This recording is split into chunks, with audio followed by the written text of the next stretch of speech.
Hello, my name is Heather Pratt, and today we are going to take a look at digital programmable hearing aids. Throughout the video, we will see a historical overview of the hearing aid, what and how this device is made, as well as the benefits it can have for those with hearing impairment.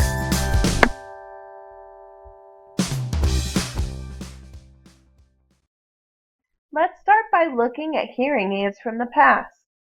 In the 1600s and 1700s, hearing aid trumpets were used. As you can see from the pictures, the small end was put into the ear, and this helped to amplify sound. In the 1700s, small fan-like devices were also used and placed behind the ear to aid in hearing. These devices were first made from animal horns and seashells, and later this changed to metals such as copper or brass.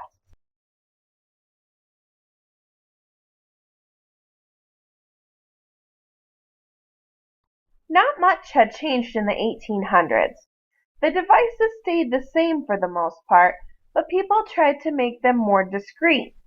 For example, the devices were incorporated into hairstyles, painted to be skin-colored, or even hidden in beards. In the 1900s, we finally begin to see some major changes with the use of electricity and technology from the phone. Pictured to the right, we can see the carbon microphone and battery pack combo. While this device was useful, the wires, heavy batteries, and short battery life were challenging.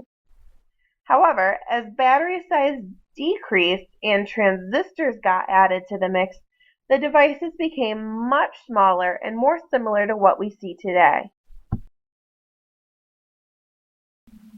In the mid-1990s, digital circuitry came about, and this allowed the hearing aid to become more customized to one's needs and lifestyle.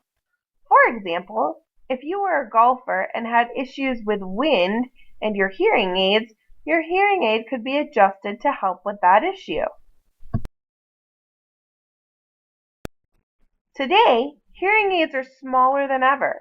These devices can adapt and change as needed based on what and where a person is throughout the day. So you may be wondering how a digital programmable hearing aid works.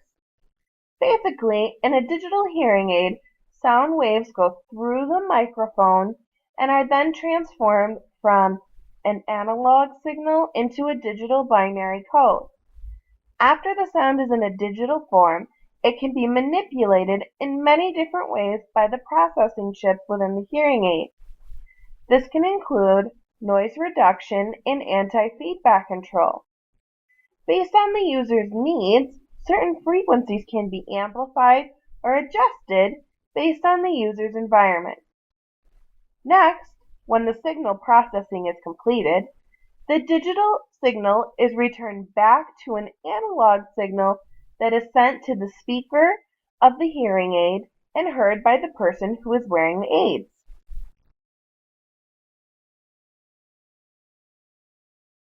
This chart shows the different levels of hearing loss.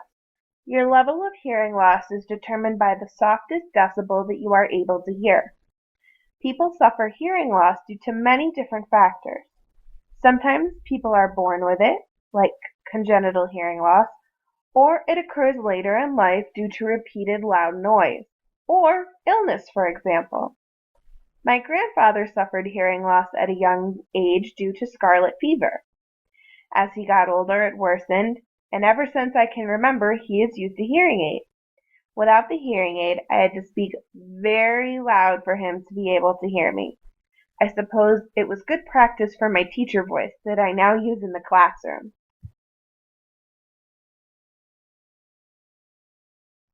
There are several different styles of hearing aids.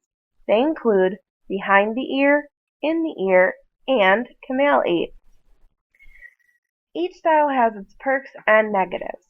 For example, behind the ear aids can and are often used by all ages. The electronic parts are held in a plastic case behind the ear, and an ear mold goes inside the ear. There is now also an open behind the ear style in which there is no ear mold but a small tube that enters the ear. This style can be helpful for those with frequent earwax buildup. This hearing aid stays cleaner and there is less damage to it. This open ear style also benefits those who do not like the plugged up feeling they can get when the ear molds are present. Think about when you plug your own ears and speak. Your own voice seems louder in your head, and this can be bothersome to some people. Another style users might choose is in-the-ear aids. In-the-ear aids can cause that plugged-up feeling previously described, but can come with additional features like the telecoil. Instead of a microphone, sound is received through a coil and then goes directly to the circuitry. This can make talking on the phone much easier. Some public places are also wired with a sound system that works with the telecoil as well. In-the-ear aids are typically not worn by children as they are growing and their ear molds would need to be remade as their size of the ear changes. The canal aids are quite small, which means they have a smaller battery and a shorter battery life. Also, because they are so small, they may not be able to be paired with additional devices to aid in hearing. One positive to this style is that it is small and discreet. As we can see, there are many pros and cons to the different hearing aid styles. Style choice should be based on needs, level of hearing loss, and user preference. Audiology is covered under Part B of IDEA. According to the book Assistive Technology by Emily Bauk, audiology includes identifying students who have a hearing loss, determining the extent of the hearing loss, including referring the child to a medical professional. This also includes determining, selecting, fitting, and evaluating an appropriate aid. Bauk also states that schools are responsible for assessing the functioning of hearing aids worn by students. According to the website Healthy Hearing, hearing aids can cost anywhere from just under $1,000 to over $4,000. Often health insurance does not cover this cost or only covers part of it. For help with this cost, people can look to other services such as Medicaid. According to the National Institute on Deafness and Other Communication Disorders, for children who are eligible and young adults ages 21 and under, Medicaid will pay for the diagnosis and treatment of hearing loss, including hearing aids under the Early and Periodic Screening, Diagnostic, and Treatment Service. Also, children may be covered by their state's Early Prevention Program or state children's health insurance program.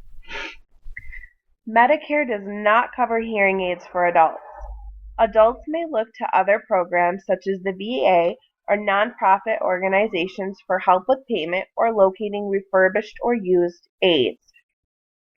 For example, when my grandfather got some new hearing aids, he donated his old ones to a local Lions Club so that someone else might be able to use them. There is evidence to show that as technology in hearing aids has increased, as well as early screenings for hearing, so have student literacy skills. One study by Harris, Terletsky, and Kyle tested a group of students in several different areas, including vocabulary skills. 10 years later, after technology and early screenings were implemented, a second group was tested, and it was found that the second group had much better vocabulary skills.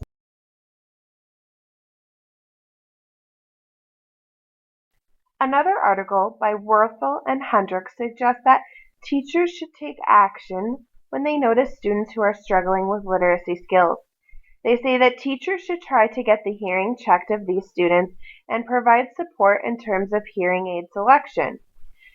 They also say that teachers should try to eliminate background noise and try to speak loud and clear. Thank you for watching this video. I hope that you now feel more confident in your knowledge of hearing aids and how you can help your students and families who are working with hearing impairment. Below is a link to a survey. Please feel free to share your feedback with me. Thank you.